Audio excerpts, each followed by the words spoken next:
Good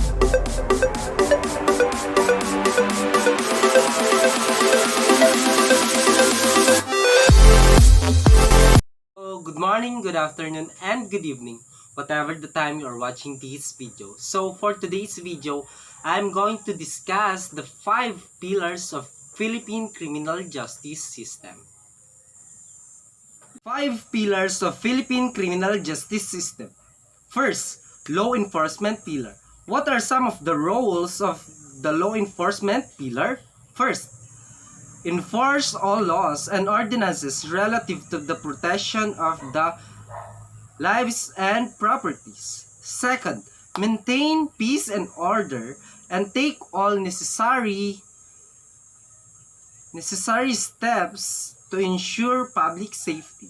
Third, investigate and prevent crimes, effect the arrest of criminal offenders, bring offenders to justice of criminal offenders, and assist in their prosecution.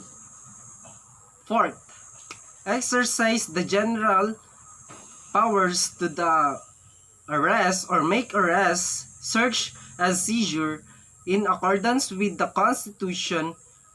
Constitution and pertinent laws. Fifth, detain and arrest person for a period of time not beyond what is prescribed by law, and informing the person so detained of all his rights under the Constitution.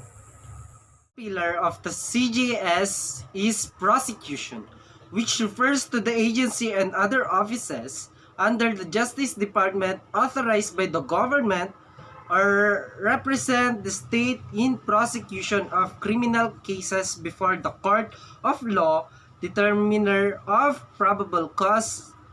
The prosecution pillar is made up of mainly the state prosecutors in the national, regional, and city or provincial level, and the National Prosecution Service under the Department of Justice.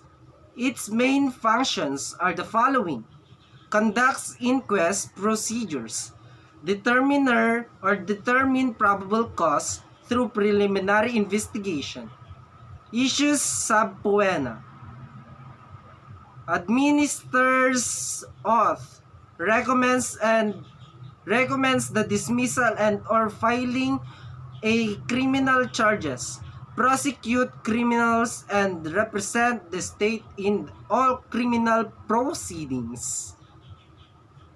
110 Section 5. Who must prosecute criminal action? All criminal actions either commenced by complaint or by information shall be produced or prosecuted under the direction and control of a public prosecutor. Third pillar or the court pillar.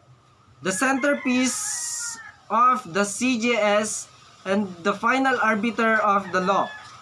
The courts are made up of the Supreme Court or SC and such other interior or inferior courts in the land such as Court of Appeals, regional trial courts, city and municipal trial courts. Its main functions are the following: issues search warrants, conduct preliminary investigation, conduct arraignment, pre-trial and trial proper, renders judgment, adjudicate penalty and sentencing, and resolve appeals cases, legal issues, and controversy. The fourth pillar or the correction pillar. Corrections assume custody and rehabilitation of convicted criminals. Its main functions are the following: custody of the convicts, isolation of confinement or isolation and confinement, treatment, reformation and rehabilitation, reintegration, and preparation for the custody and safekeeping, and rehabilitations of all convicts so that the ends of justice are achieved. The Bureau of Corrections or BUCOR and the Bureau of Jail Management and Penology, or BGMP, comprise the correctional system in the Philippines. The community, or the fifth pillar, considered as the informal pillar among the five subsystems of the criminal justice system. It is made up of various agencies in the public, especially the local government units, and the private sector, especially the non-government organizations.